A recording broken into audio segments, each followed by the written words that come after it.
Welcome to Outside the Doghouse. I'm your host, Bill Thomas, and alongside me is my co-host, Ross McNamara. This is our weekly show about the Wachusett Dirt Dogs.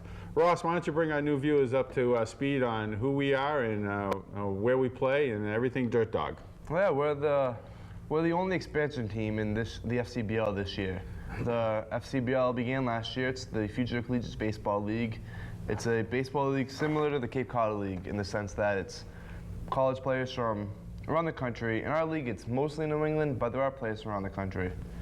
And they play in Leominster, here with the Wachusett Dirt Dogs, and they play as far north as Old Orchard Beach and as far south as Torrington, Connecticut. You talk about as far north as Old Orchard Beach and down to Torrington, but it really covers all of New England, out to Pittsfield. Nashua's in the middle. We go up to the North Shore, to the Navigators up there, up in the Lynn area, and down to Martha's Vineyard. The league is pretty well spread out, and New England's pretty well covered. Excuse me. Yeah, we're actually lucky here. We're kind of in the center of the league, so for our road trips, nothing's too far, nothing too much over a couple of hours. Whereas teams like Team in Old Orchard, their closest trip is Rochester, New Hampshire, and then from there, I'd have the North Shore and Nashua, and then to us, and their trips down to the Vineyard or their trips down to Torrington. Those are long bus rides after a game.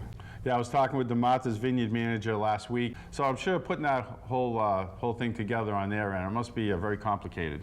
It must be, but they've done a good job with it. The team's done well this year, and so I'm happy for them to have a team down there. Something for tourists to go see besides the beach while they're there.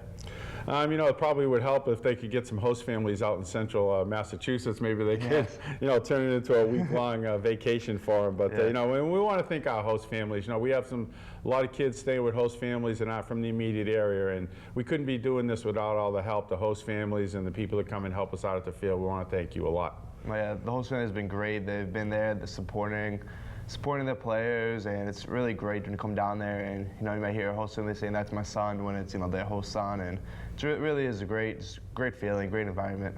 We saw a couple weeks ago one of the players, the young children in the home showed up with homemade shirts, promoting the player that was staying with them, and it really creates a nice family atmosphere. Really does. What do we got going on with our social media stuff? I know we've been doing a lot on Facebook and Twitter. We have a dedicated tweeter that's helping to keep everybody up to date on what's going on during our games. But what's going on with Facebook, and we got anything going on there as far as giveaways and promotions? Well, on Facebook, I'll really step to date with what's going on the field. We usually have promotions for most of our games, and a lot of times we'll have coupons on our Facebook page that you can print out and use to get some type of discount at the game, whether it's a free ticket, a buy one get one ticket, a hot dog, stuff along those lines. And we have some good promotions coming up that you'll get more information on via our Facebook and our Twitter.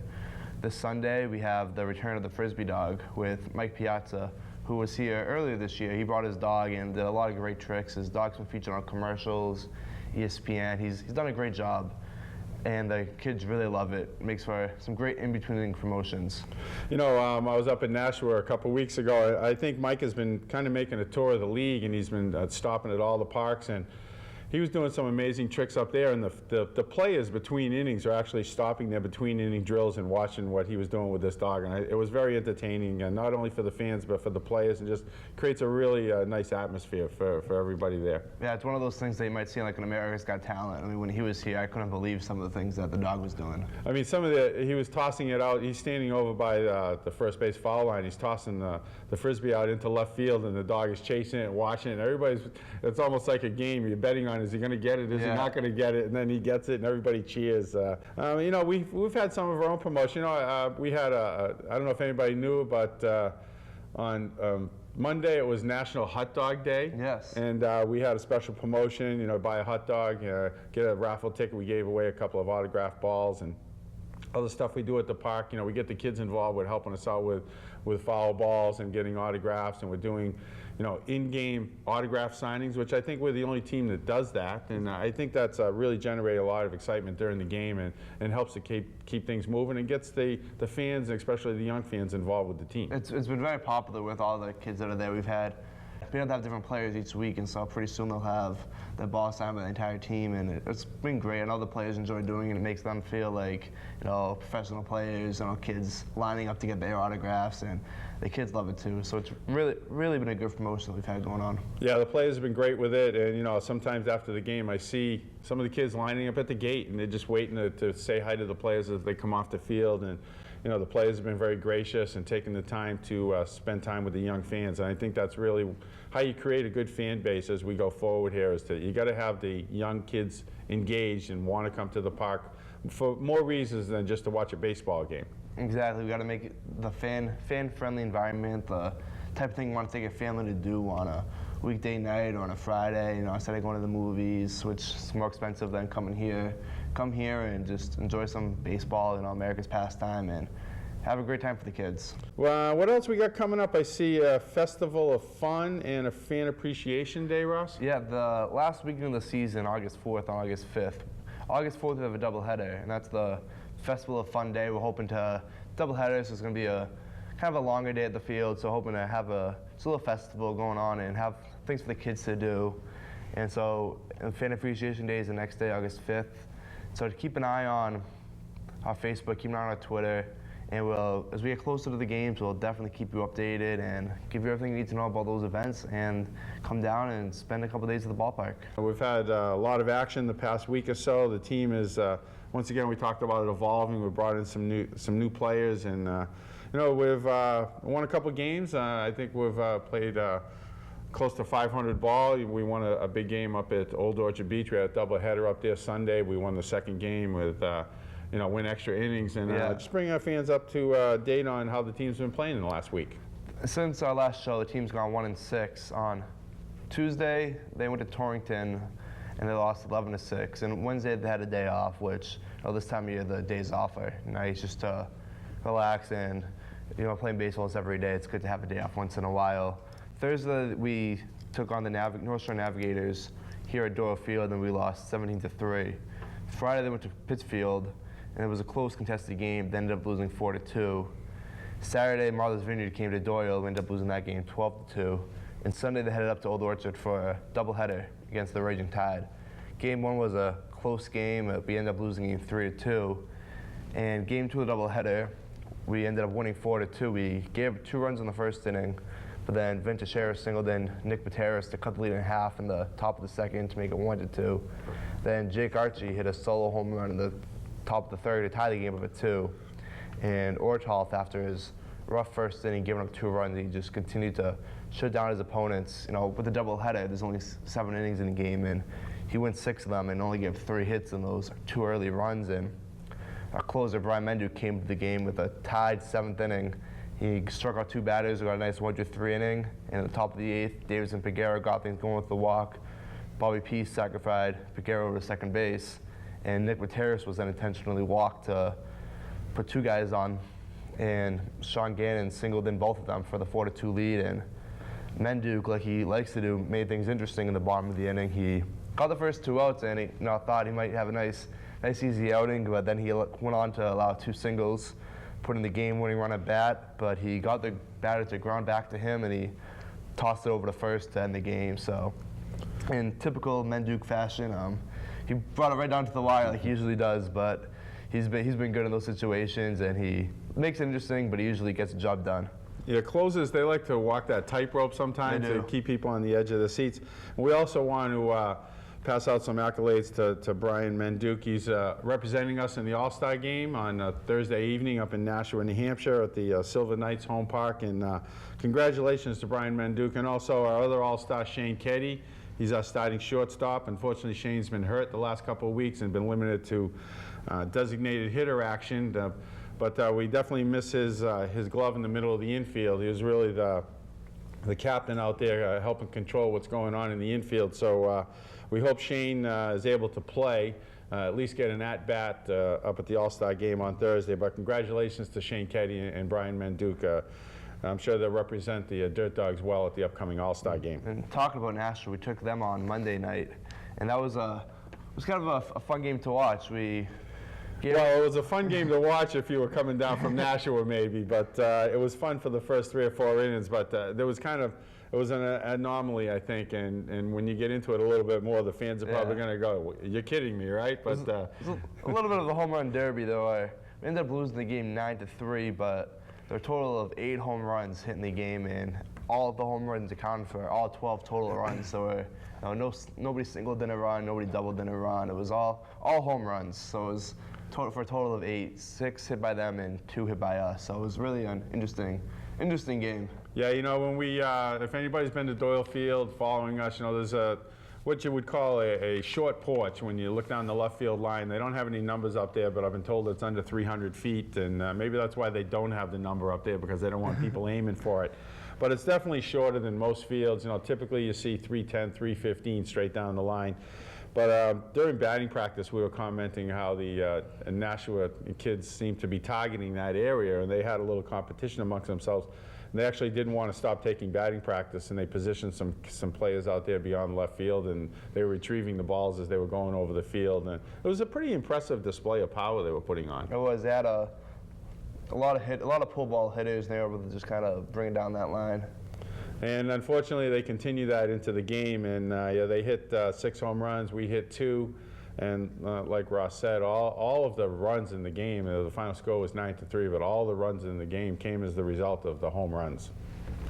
Looking at some of the highlights of how our players have been doing, we had some players have pretty good weeks, and I know you got some stats on some of our players that had a nice week, including a new player that we brought in this week, catcher third baseman David Gardella. Yeah, Lefebvre was back from his freak injury. He took a ball during batting practice to the head, and he got some playing time. A little limited action coming back, just to kind of readjust into everyday role. He went 2 for 6, batted .333, and got a walk. It was just good to see him back in action, and he's doing pretty well in his 6 at-bats.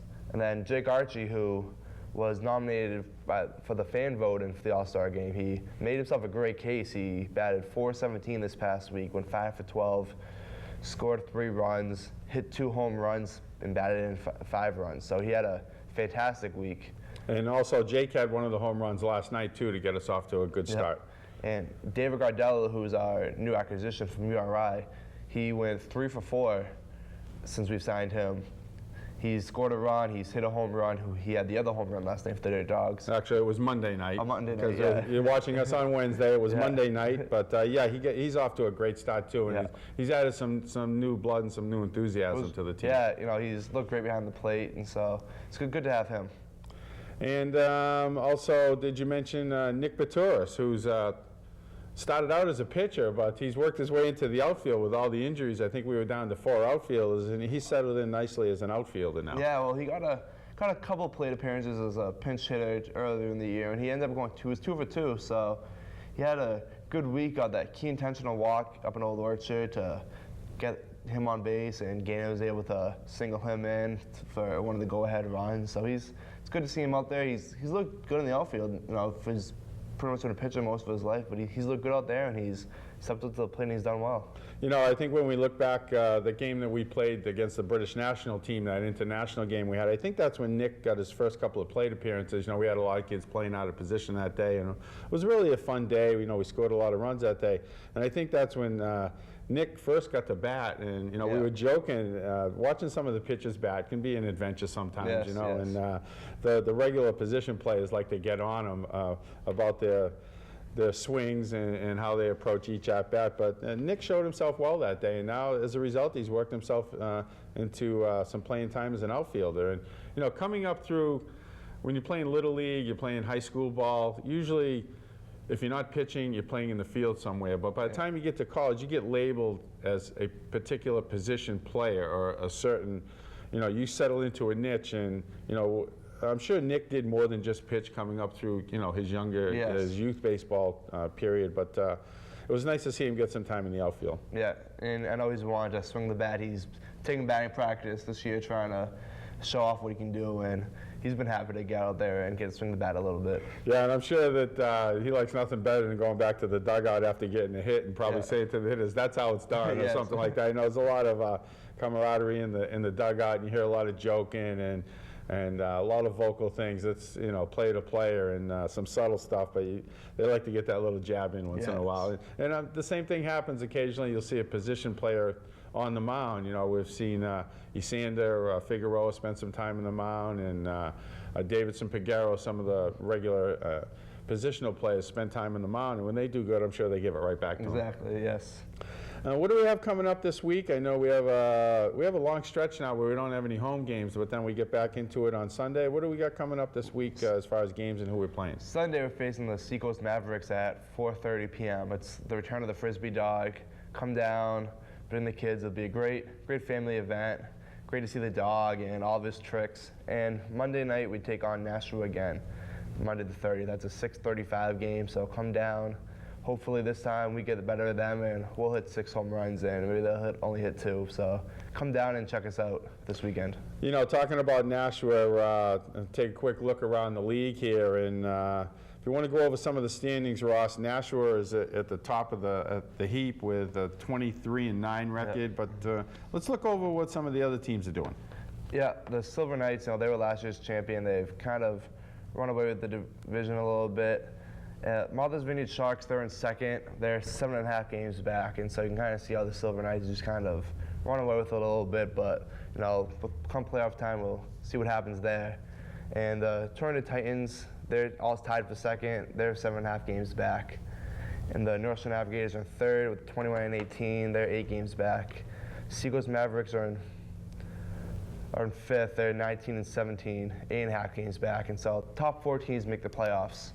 And you can see how kind of close everything is. The Pittsfield Suns in 6th, they're 19-19, 9.5 games back. The Brockton Rocks are in 7th, that's 17-19, 10.5 games back. And Old Orchard Beach Raging Tide are 16-21, they're 12 games back. And us, their Dogs, with, you know, our first season, the only inaugural team in the league. We're off to a little bit of a rough start, 7-33.